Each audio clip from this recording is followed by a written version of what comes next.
Good Kipati. morning. Hi. It's actually morning here. Where are you guys right now? We're in Hong Kong, so we're actually on the same time. Oh, the Yeah. same time zone. Okay. Actually, Ika is just my nickname. My first name is actually Marika. So I'm actually also an M. So we're You're like M or M3M. And it's just it's funny to think that when Don't Say You Love Me came out, it was the theme song to the Pokemon movie, right? Yeah. And like my younger siblings were the ones who were really fans. So, when you guys came out, I really, like I'm familiar with all of your music. So, doing this interview is really exciting for me. And yeah, I'm looking forward to the show tomorrow also. So yeah, let's get right to it. So your upcoming EP is called Still in My Dreams. So what is the story behind that, and why did you think of that title for your EP? Well, actually, the title is a little bit of an Easter egg for the Yeah, fans. yeah, So we don't want to answer that question. People would have to find out yeah. why. But the EP it contains five songs, five of our Uh-huh. biggest hits that we have re-recorded, and they are reimagined versions. They feel like taking the great songs that they are. We can say that now that we're adults, and putting them in a landscape that feels more 2025, just as a celebration and something to give to our fans for this anniversary tour that we're doing.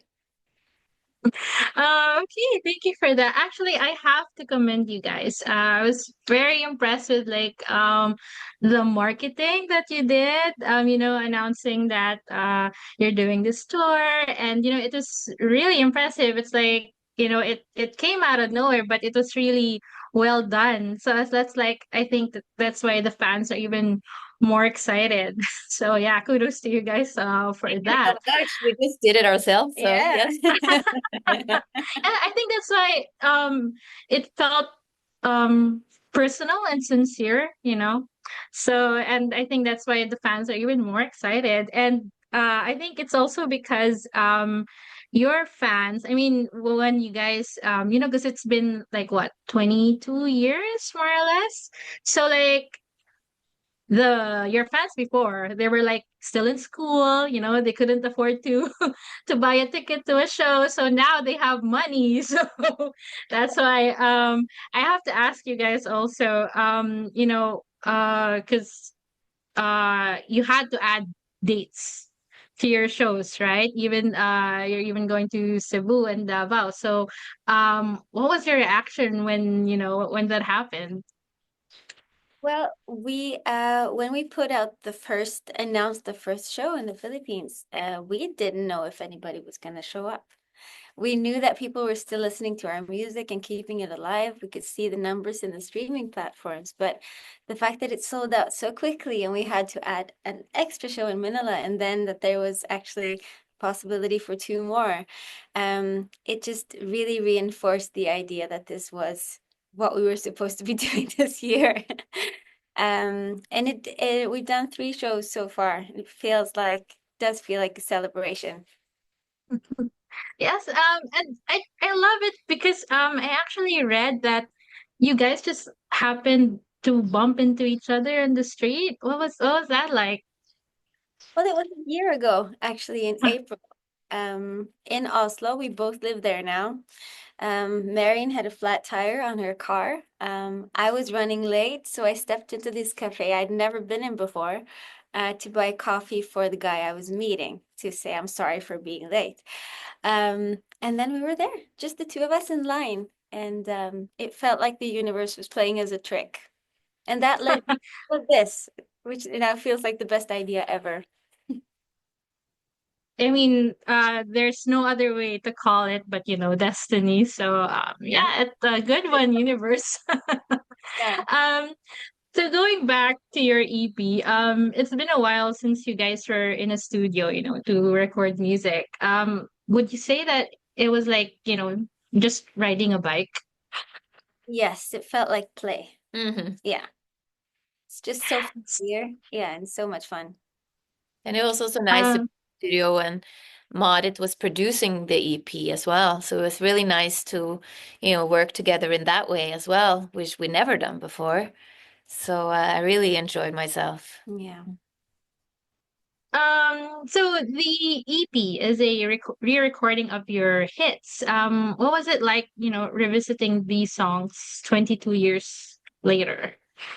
Really nice for us to revisit these songs because we kind of, when you do re-recordings, you rediscover the songs too, because Yes. you think more about, oh, that's why we chose that lyric and why do we choose that chord, and you really like you kind of put the a song, what do you say, you take it apart and Yeah. put it together Yeah. again.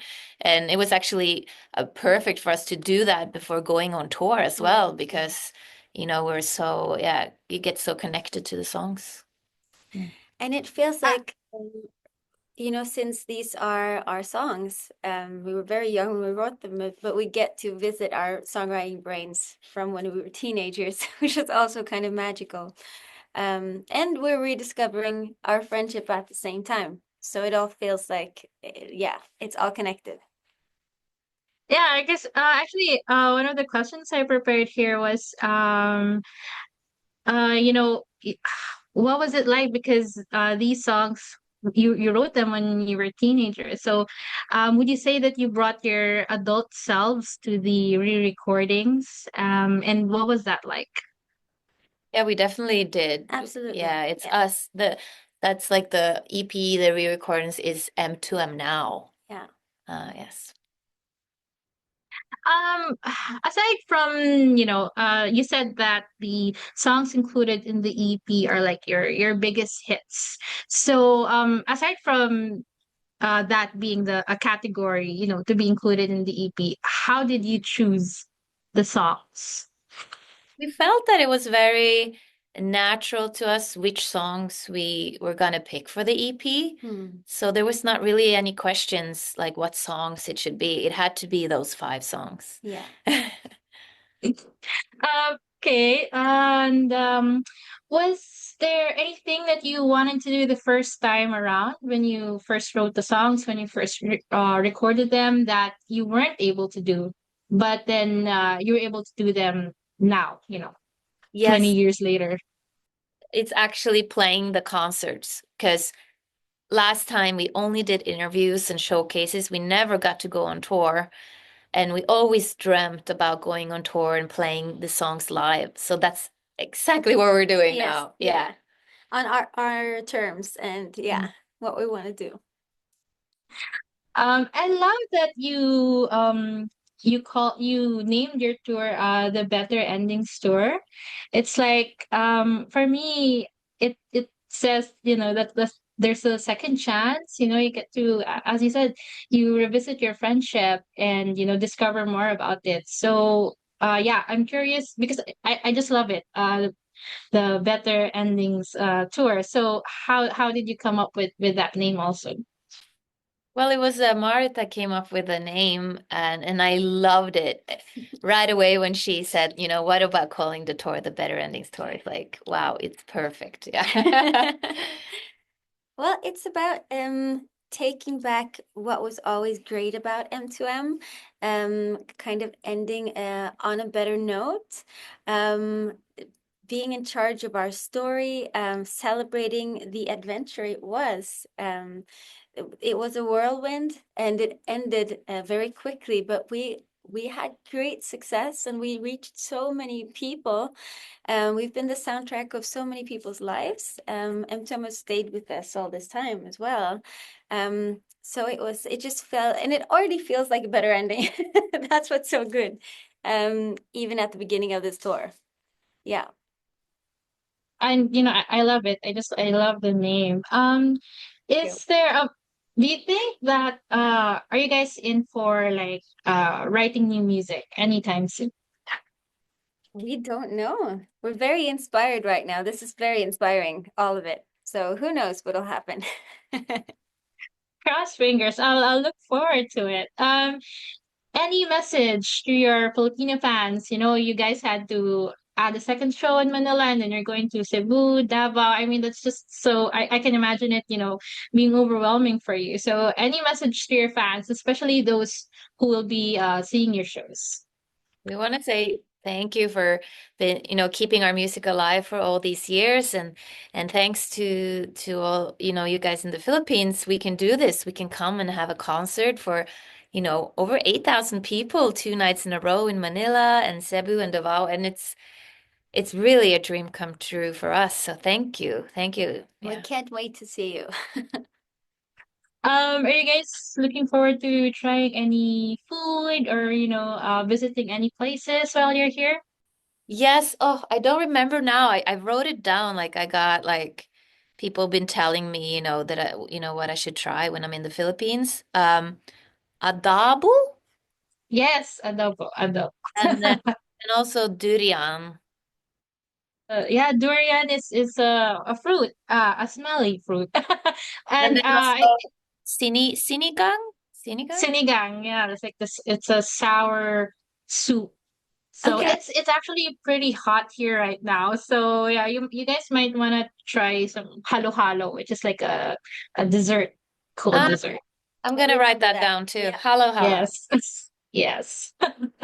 So I'm thrilled to have done this interview, and I'm excited to write about you guys. And I will be seeing you in your show tomorrow. I will be there singing in the crowd. So with my sister, so I'm who is also an M. She's a Melissa. So yeah, I'm excited. So, and I'm happy that you guys, are doing this, and you get a chance at the better ending. So yeah, I'm looking forward.